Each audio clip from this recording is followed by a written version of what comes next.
Hello hello नमस्ते सम्पूर्णमा। म चाहिँ अहिले पोखरामा छु। पोखराको यो लेक साइड पार्कमा म छु अहिले।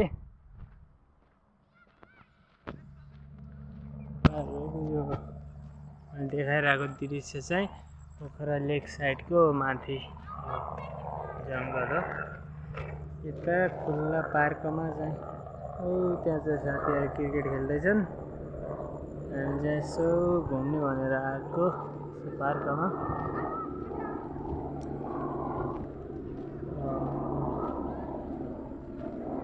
उता चाहिँ यो लेक ताल, यो चाहिँ पार्क